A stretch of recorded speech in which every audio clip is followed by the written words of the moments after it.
Okay, so we have the kinder training for August 24th with Shyla, and have a handout that we're going to go over.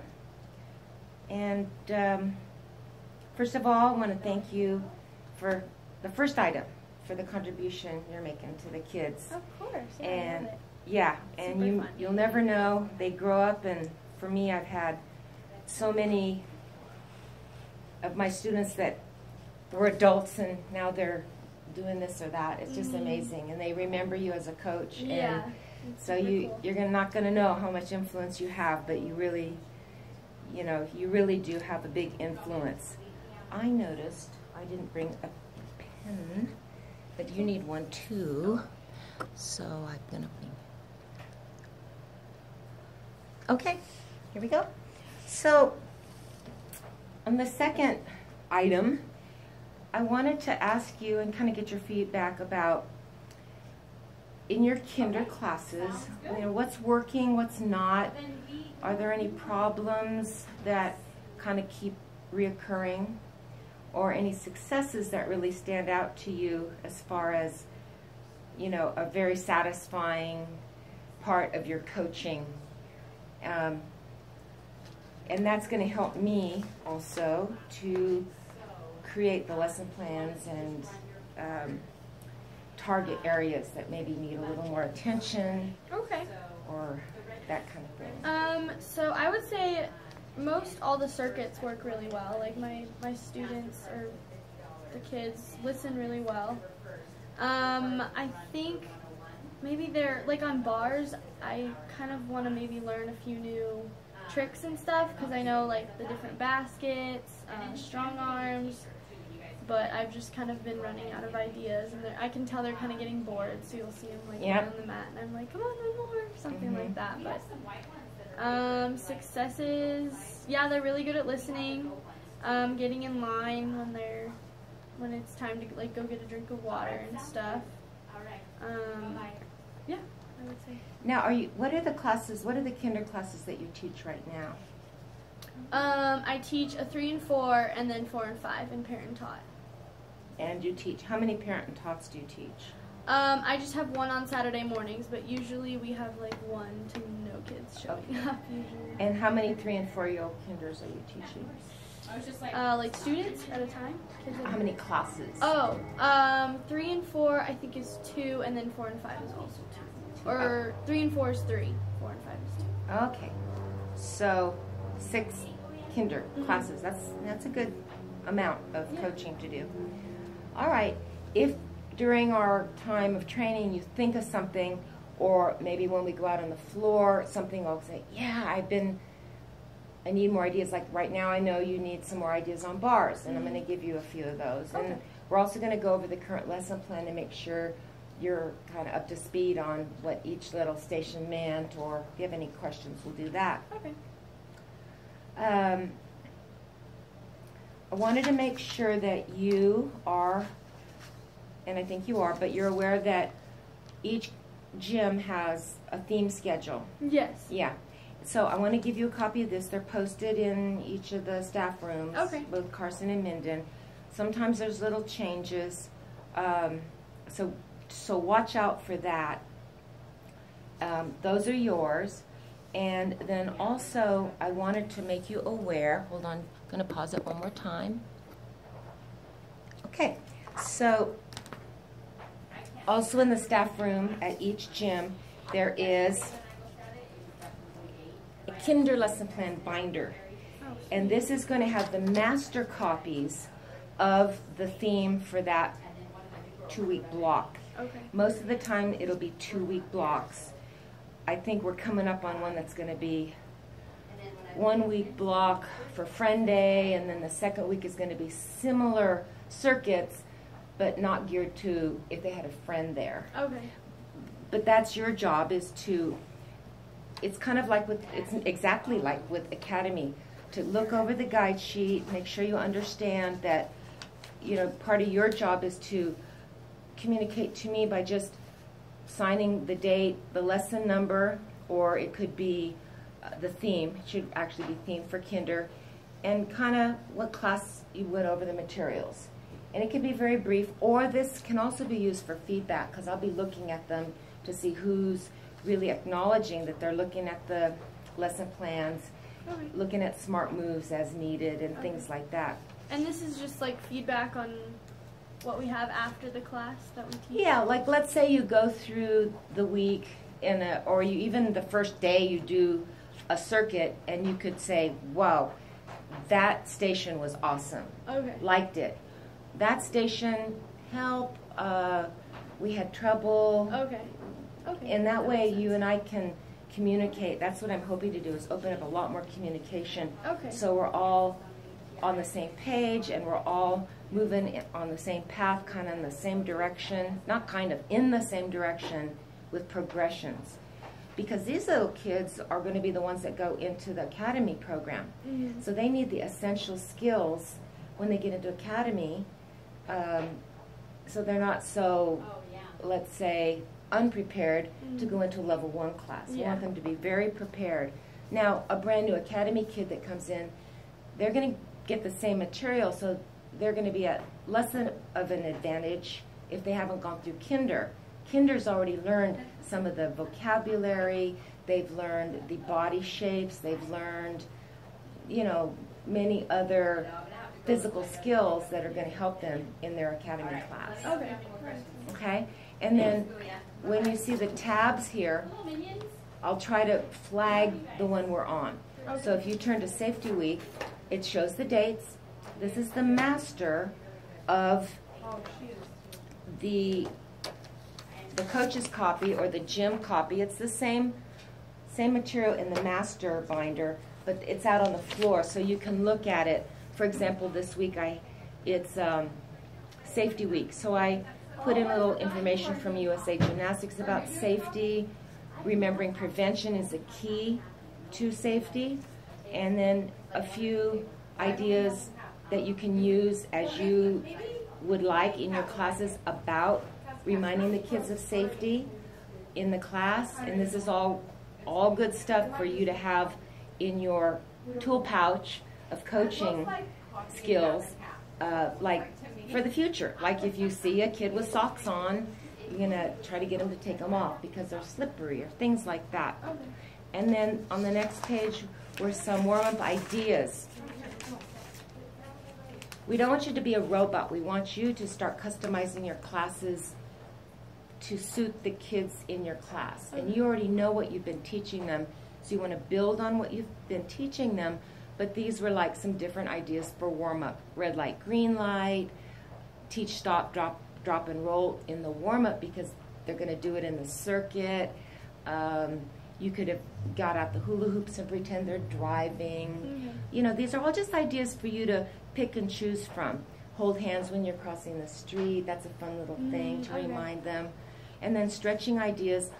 In the warm-up ideas, you're going to be seeing some new little elements introduced that are going to always be geared toward progression and building upon foundational strengths and skills and knowledge and physical ability. Stars and Rocks is one I really want to keep emphasizing over and over, and later on we're going to do a little sing-song about Stars and Rocks, which has to do with hands open and hands closed tight for gripping. I hope, yeah, you can see it. So, tuck and arch the neck, very important. Tuck and arch, they need to know that for future reference. Table talk is when they're in that table or crab position, supporting themselves, keeping their bottom off the floor, and I'll go over that little game with you. And for the parent and taught, this round, for the parent and taught classes, I did make a reference that you can kind of refer back to what you've already been doing. I didn't want to like give too much new stuff right away, but see if you could at least introduce Stars and Rocks in your parent and taught. Okay? And then there's the circuits. And anytime you have a question about what a circuit is, for example, this circuit has mountains in it. And then the advanced kinders can do mountains and then put one leg up like a tree. You know, the leg is the kind of like the fantasy fun thing that they're supporting themselves on their hands, and if they can lift up one leg. But for parent and taught, those little kids could probably just do the mountain shape. Okay, so that's on like a smaller block. Yeah, it's on the blocks. We'll go over that when we go out in the circuit. But like if you introduce mountains and trees in the warm-up, then when they do it in the circuit, they already have a preview, and we've made it a little more challenging by having the feet up on the block. And I'm going to also be giving, having more visual aids. For example, you know, here's the mountain shape. And I will be having reference materials and maybe even fun things to hand out in class, so that, or like big laminated sheets that you put down on the carpet, that when they get to that station they can see, oh, that's what it looks like. And then the parent can help them easier because the parent can process it right away. Yeah. Anyway. All right, so that's kind of as far as your prep goes.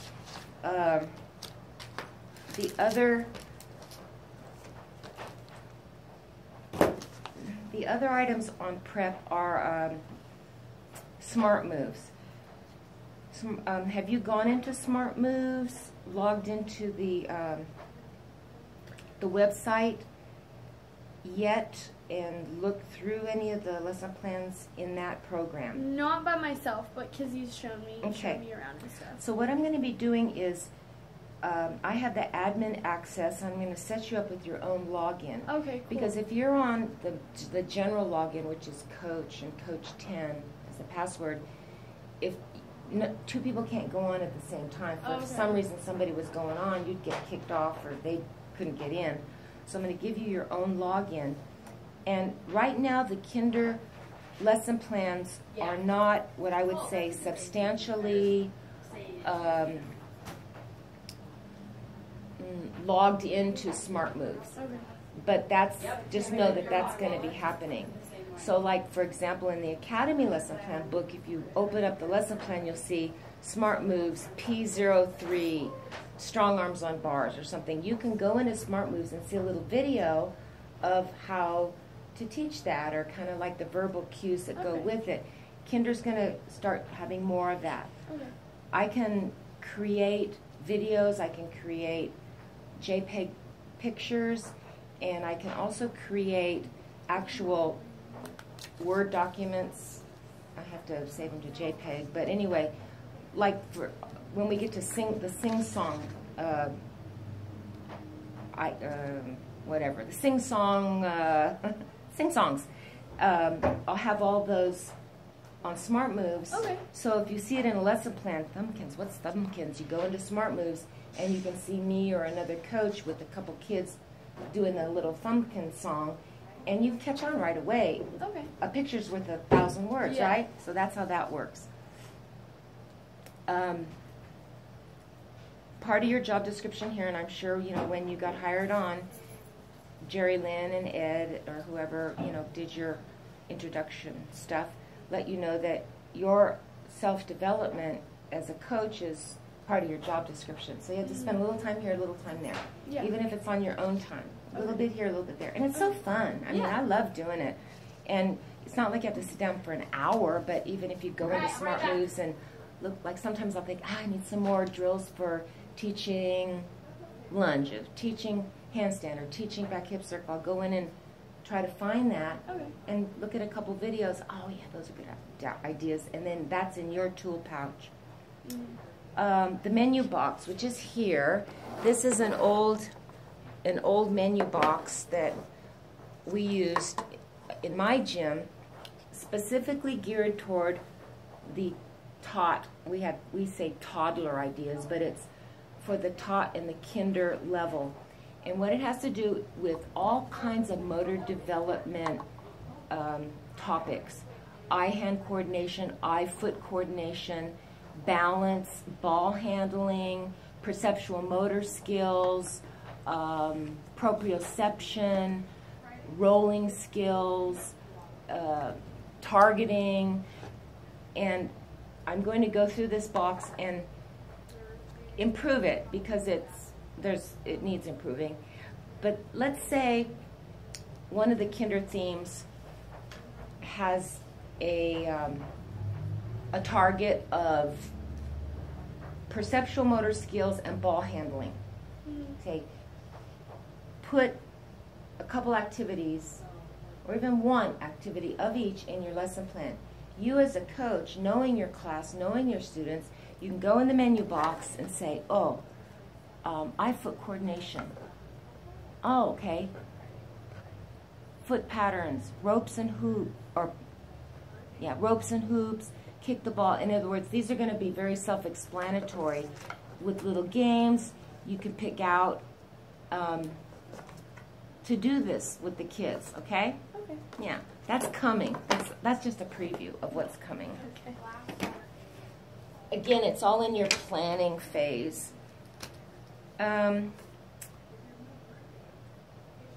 Another idea I have for that is shape bears.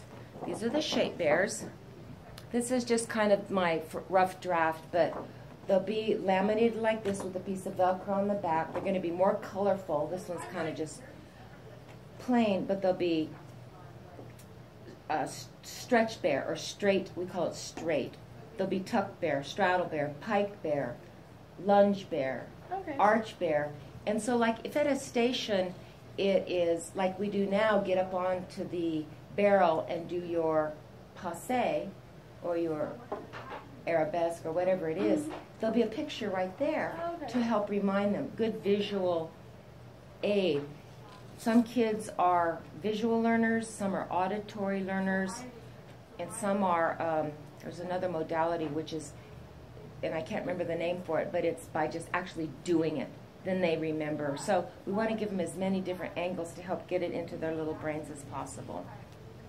Okay, so that's the first part of this training that has to do with kind of preparatory information and some of the teaching aids that are going to be available.